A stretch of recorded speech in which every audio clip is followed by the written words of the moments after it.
10 KG ওজনের কাতলা মাছের পিস দিয়ে আজকে কাতলা মাছের রোস্ট তৈরি করব। সেই সাথে মাছের কালিয়া এবং রোস্টের ভিতর তফাৎ কোথায় এটাও বলে দেব। এখানে পুকুরের একদম টাটকা মাছ একটা আনা হয়েছে 10 কেজি ওজনের, খুব সুন্দর করে কেটে ধুয়ে নিয়েছি। সেখান থেকে 2টা বড় বড় পিস আমি নিয়েছি, রোস্ট তৈরি করব। স্বাদ মতো লবণ আর হলুদ গুঁড়ো দিয়ে মাখিয়ে নেব। চাইলে এই অবস্থায় কিন্তু আপনারা অল্প লেবুর রসও দিতে পারেন, যেটা দিতে আমি ভুলে গেছি।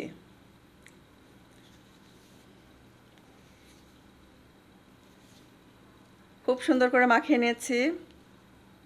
গরম প্যানে দিয়ে দিচ্ছি তেল,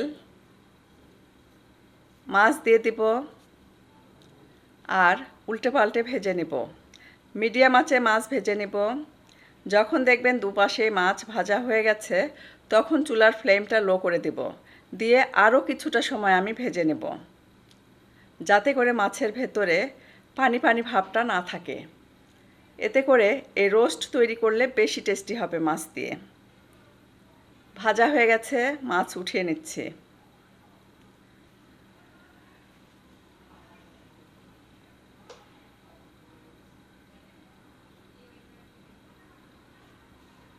মশলা রেডি করার জন্য 1 টেবিল চামচ ধনে, হাফ টেবিল চামচ জিরা, 1 চা চামচ মৌরি, 4টা শুকনো মরিচ, 3টা এলাচ, 3টা লবঙ্গ, অল্প গোলমরিচ আর একটু জয়ত্রী, সব কিছু একসাথে হালকা ভেজে নিব। ভাজা হয়ে গেছে, গ্রাইন্ডারে গুঁড়া করে নেব। এখানে কাঠবাদাম আছে, এগুলো আমি অল্প পানি দিয়ে বেটে নিয়েছি। প্যানে দিয়ে দিচ্ছি পরিমাণ মতো তেল, পেঁয়াজ কুচি দিয়ে দিব। পেঁয়াজগুলো যত পাতলা হবে বেরেস্তা কিন্তু তত ভালো হবে।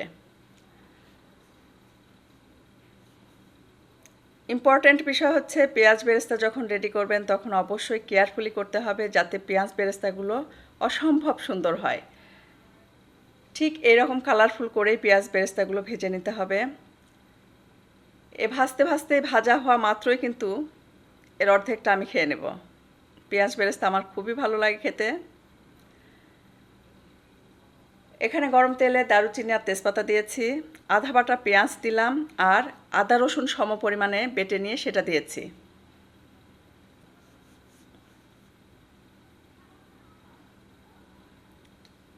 খুব সুন্দর করে ভেজে নিব। দিয়ে দিচ্ছি কাঠবাদাম বাটা।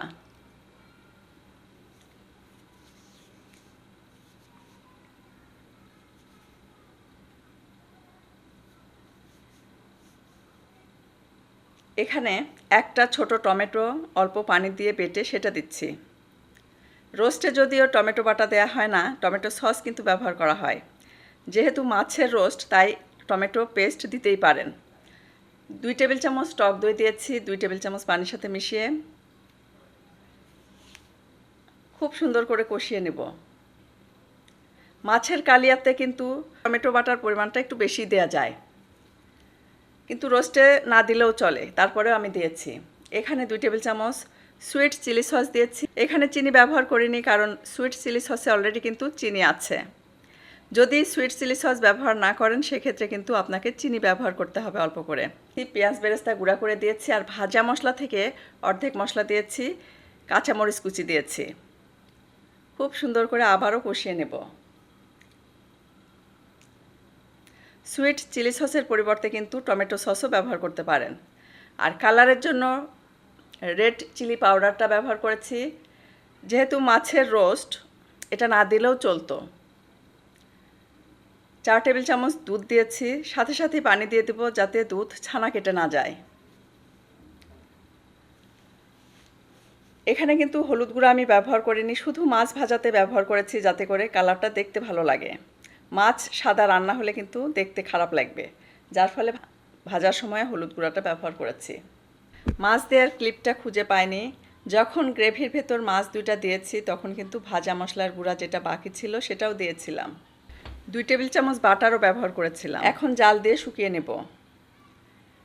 কালিয়ার ভেতরে গ্রেভি কিন্তু ঘন থাকে, ঘন গ্রেভি রেখে নামিয়ে নেওয়া হয়, তাই পেঁয়াজটা বেটে দিবেন কালিয়াতে।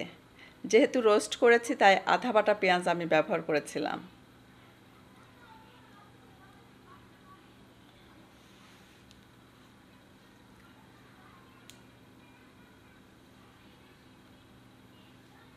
এই গ্রেভিটাকে আরও একটু তেলে ভাজা ভাজা করে নিয়ে নামিয়ে নিব। যেহেতু রোস্ট করব অবশ্যই এটা ভাজা ভাজা হবে। দেখতে পাচ্ছেন তেল উঠে এসেছে, মশলাগুলো কিন্তু ভাজা ভাজা হয়ে যাচ্ছে। ঠিক এই রকম অবস্থাতে নামিয়ে নিব। কাতলা মাছের রোস্ট আমার রেডি হয়ে গেছে। কিশমিশও দিতে পারেন এর ভেতরে। টক ঝাল মিষ্টির একটা ব্যালেন্স থাকবে, কিন্তু কালিয়াতে টক ঝাল মিষ্টির ব্যালেন্স থাকবে ঠিকই, কিন্তু ঝালের পরিমাণটা একটু বেশি থাকবে। আশা করি বুঝতে পেরেছেন।